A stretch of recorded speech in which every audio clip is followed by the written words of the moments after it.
watch I've got on the channel today is called the Beaufort SEATREKKER. And for those who've heard of the name Beaufort before, they're actually a small micro brand in New Zealand, and they've released a couple of watches in the past, the Aero Timer as well as the Cavalli Diver.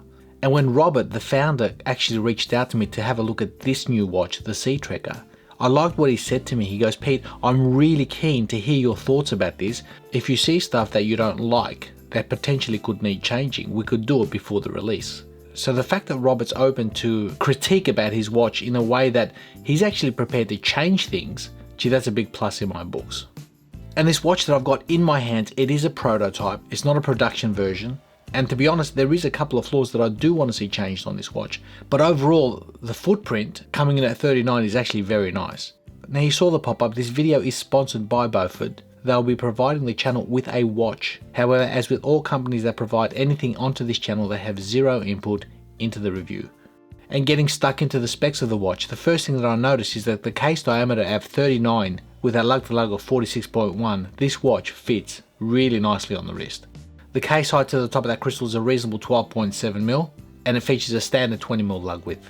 Now you notice that the watch has dual crowns, one at the 2 and one at the 4. They're both 5.9mm crowns. They are signed. The one at the 4 o'clock is the operational crown, and that is a screw down crown, and the one at the 2 o'clock operates that inner rotating bezel. The watch also features 200 meters of water resistance. And the total weight of this watch on this supplied leather strap comes in at exactly 84 grams. Looking at the overhead, 39mm, wonderful. That lug to lug, I measure 46.1mm, it's sitting great. That height, again, no brainer. So the watch has been very comfortable. They've supplied it on this leather strap, which to me, I'm not a real big fan. It sort of feels a little bit rubbery, I'll get onto that. But overall, the comfort, the execution, the legibility has been really nice throughout the week. Now I did mention that the watch is a prototype, so you are going to see marks, dust marks, even the movement itself. If you look behind at the caseback, you got a sapphire exhibition caseback, and behind that you got the STP1 Swiss movement. But again, you're going to see dust and marks. Being a prototype, this has been assembled and disassembled many times before it even got to my hands. But even in saying that, the watch's performance throughout the week has been solid. Now if I turn my attention to those crowns, you got one at the 2 o'clock, one at the 4. And the 2 o'clock crown, that operates the inner rotating bezel, as you can see. And it's a bi-directional bezel, so it goes in both directions. There's no screw, it's not a screw down crown per se. So basically you just turn it and away you go. Now one of the things Robert did mention, he goes, he's really keen to find out my feedback on the resistance of that crown, the firmness. And to be honest, in usage, it's been fantastic. It's been spot on. I wouldn't get it looser, I wouldn't get it any firmer. I think on this particular unit, it's exactly how it should be, because throughout the week, wherever I've placed the crown and gone away and used the watch, it's not actually moved. In normal usage, on and off the wrist, it's not moved. So that's been really good. But in saying that, because it's not a screw down crown, I'm just sort of concerned about the 200 meters of water resistance, because looking through that exhibition caseback, I can actually see the gearing of that particular crown. Now, how that maintains a seal in here for 200 meters, I'm not sure. So potentially it would be nice to have a screw down crown on both. I know that one is, just for reassurance, just putting it out there. Now turning our attention to the bottom crown, it is a screw down crown. You unscrew it, it pops out, you got a healthy pop, a single click, it hacks the movement, and as you can see, you got your functionality. This is a no date STP1 Swiss movement. The winding experience on the watch is very, very nice. And the latch down experience is also first time, very smooth. It locks in, and again, it offers that 200 meters of water resistance. Now paying close attention to that dial, you've probably noticed a couple of things. Number one, it's a dégradé dial and bezel. In other words, there's a color shift from the top of this watch to the bottom, from light to dark. And the transition, the subtlety in which it transitions is actually very nice. It seems to play very well in different lighting scenarios. To me, it harkens towards the lightness of the ocean at the top, the darkness of the depth of the sea at the bottom. So it looks quite nice. I like what they've done. But also in saying that, the color of the lume on the handset as compared to the rest of the dial, the markers and that bezel is slightly different.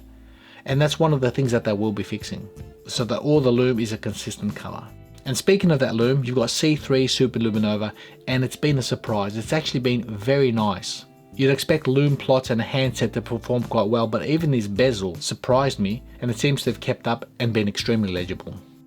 Now the crystal that this watch comes with is a single dome sapphire. It's got anti-reflective coating on the underside. Personally, I'm not a big fan. I see that it picks up reflections in certain areas. Never been a big fan of single domes, that's me. Although the legibility has been good, I've not lost it through washout. I just would have preferred a different type of crystal on this watch. And lastly, before I speak about the negatives or positives of this watch, as you can see, it comes on a leather strap. It's an Italian leather strap. It's decent. It seems to be doing quite a nice job on the wrist. The feel of it for me is a little bit rubbery. It is comfortable, but it just doesn't feel as premium as that case and finishing of that dial. So I think there's a bit of a mismatch there. But in saying that, they will be offering this with TPU rubber tropic strap as well as a stainless steel bracelet option. And I'll leave the links in the description where you can get on, because these are going to be available for pre-order early March. If you're keen, get on there and sign up. Now, what are the negatives and positives of this watch throughout the week? And for me, the first thing I want to speak about is on a stylistic point of view. If you look at the font, you've got Beaufort SEATREKKER, and at the bottom you've got automatic, water resistant, 200 meters and so forth. I would have preferred this without that water resistant. It doesn't need it. Just a simple automatic 200 meters would have been nice and clean, and in this case less is more, because there's already enough markings on this watch with that inner chapter ring as well as the outer chapter ring. I don't think it needed that much font in the middle. Second negative for me, that bezel, that inner rotating bezel, I'm not sure, but it would have been nice to have a screw down crown. I don't know how they're going to offer this with 200 meters because, like I said, looking backwards into that caseback, I can see the gearing, I can see the movement, so whatever seal is in here has to be able to withstand 20 bar of pressure. Now without a screw down crown, that might be a big ask. Next, that single dome sapphire crystal I've not been a fan of on this watch. I've received a few watches recently with single dome sapphires. I've not been a fan of them. For me, this one here offers quite a bit of distortion on an extreme edge. As you can see, you lose that legibility, and it does pick up those reflections like I mentioned. And probably the last negative is that leather strap. I don't like it. I just do feel that it's probably got some sort of a coating on it, but it does feel rubbery rather than leather. It smells like leather, it just feels rubbery, and not a big fan. I would have just preferred the second option on a rubber strap or even on that bracelet just to see how well this fares. And that's pretty much it as far as negatives go with this watch. Because looking at the positives, the lume is actually very good. The layout, the detailing, the sharpness of the printing of those fonts on that dial, very well executed.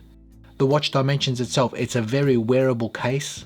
From its 39mm diameter to its small 46mm lug to lug. The height negligible at 12.7. And that case finishing has been very good. The transition between satin brushing and high polished bevels, I think they've really done a good job in that department.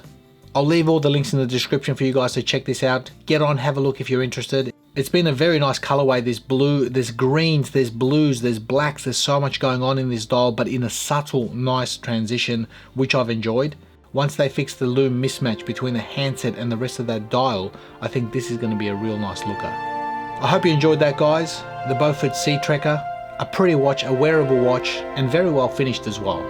Thanks for watching. Stay well, stay safe, and we'll see you all in the next video.